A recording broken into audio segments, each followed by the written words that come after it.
Hi, everyone. Welcome back to Craggy Brook Witchery.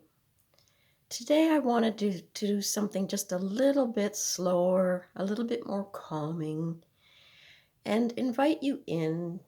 And I thought, let's talk about how I personally cleanse my decks, my tarot decks, my oracle decks, and see if any of these resonate with you. Maybe you've got some fantastic ideas that you want to share with me. But for today, if you just want to relax, I've got a candle lit.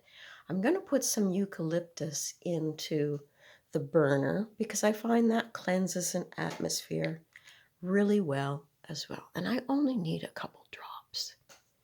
So in it goes, and we'll move that to the side.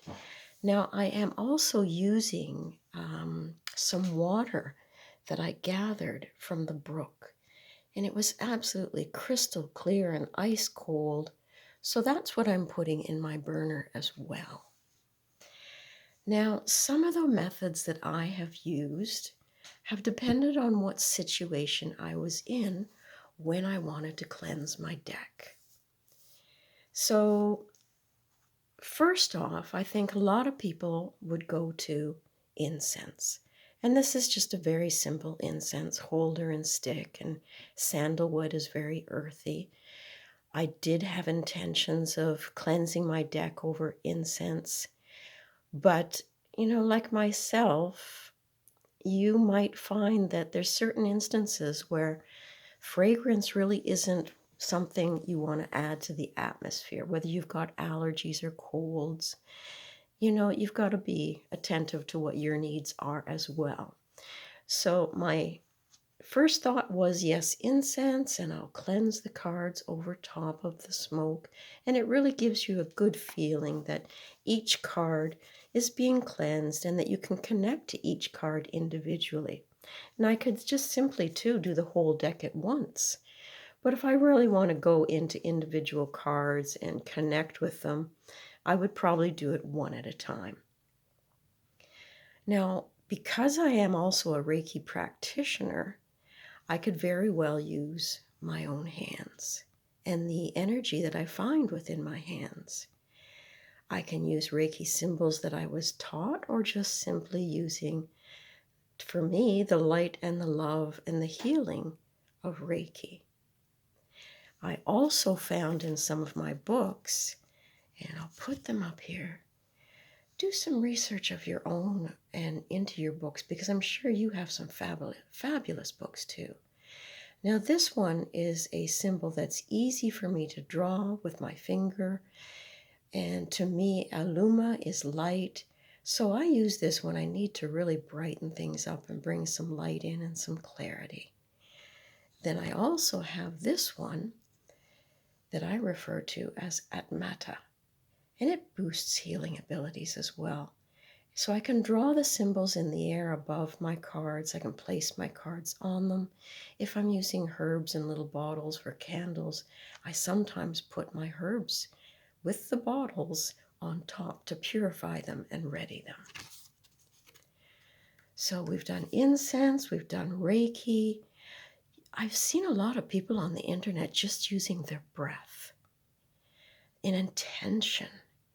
So you could come up with some little prayer, an idea, an intention of how you want to purify your cards, your decks. And as you hold them and shuffle them, you could breathe those intentions onto them and hold that intention and really see it in your mind's eye going into the cards and purifying them. You can use crystals. I purchased at a fair in BC this beautiful candle quartz, and it sits on top quite nicely of anything that I want to cleanse. And with the point, I can actually direct energy as well. I know that some people like to use a pendulum, myself included, and I can often ask, finding my yes and my no within the pendulum and understanding which way it wants to move for that I can put it over top of an object or my deck and ask Does this deck need cleaning, clarifying, boosting of energies? So that's when I would rely on my pendulum. Now, as we discussed at the first, I could simply place my cards above this burner with the essential oils in it, and again with intention, ask that the cards be cleared and ready for my work ahead. Sometimes, if I'm at a fair and I'm reading for numerous people, in between I do want to cleanse the deck, but some fairs won't allow a flame to be burning. There's fire restrictions, so I can't use my incense, I can't use a flame. I often hold the cards in my hands, and again with Reiki or with intention, when I go like this over the cards and go left, that is my idea of taking away all negative energies. And then if I go right, I'm instilling light, and then I'm instilling love and asking that the cards be readied for the next person. So that in no way creates a scent that's bothersome for some people. And you have to find something at a fair that works for you and everybody. Now, the other thing that I sometimes do is pick the cards up after I've done, the left turn and the right turn, bringing in all the light. And I'll just take my knuckles and I'll rap very loudly on the cards. And that's a way for me to finalize the clearing that I've done.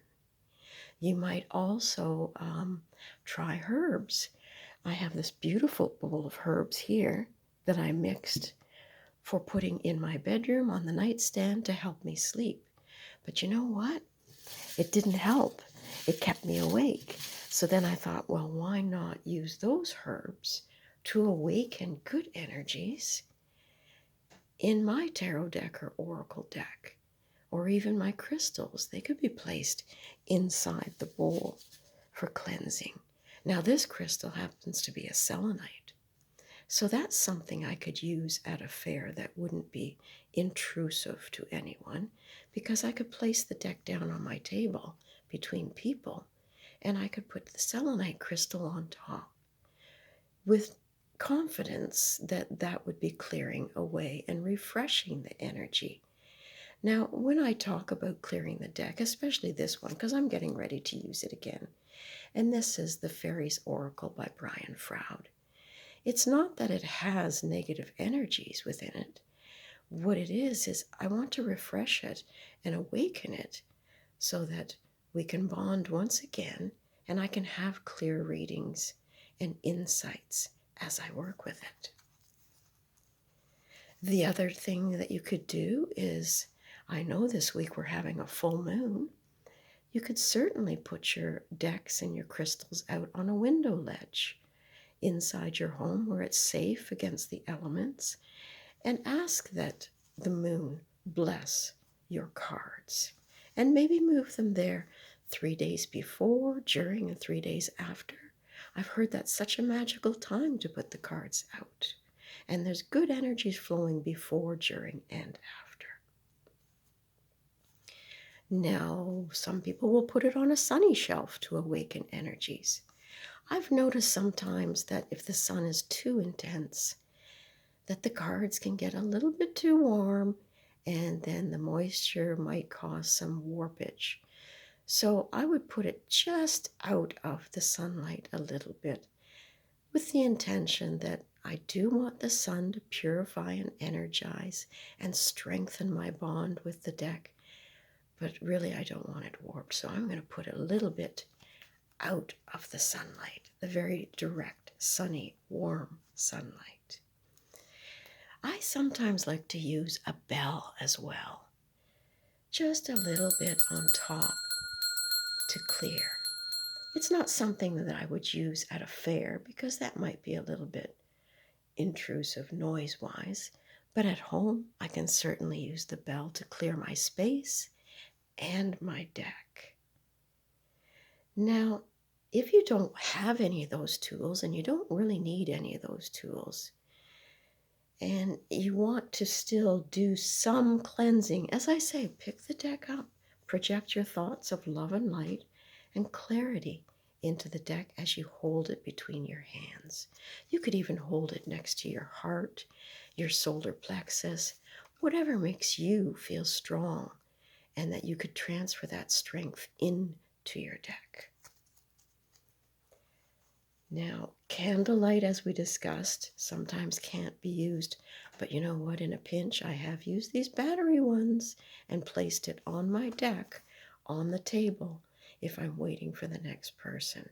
Again, it's your thoughts, the power that you give to certain objects that helps lend that inner strength and knowing that you're doing all that you can do to improve the energy in your space. So I hope you found that helpful.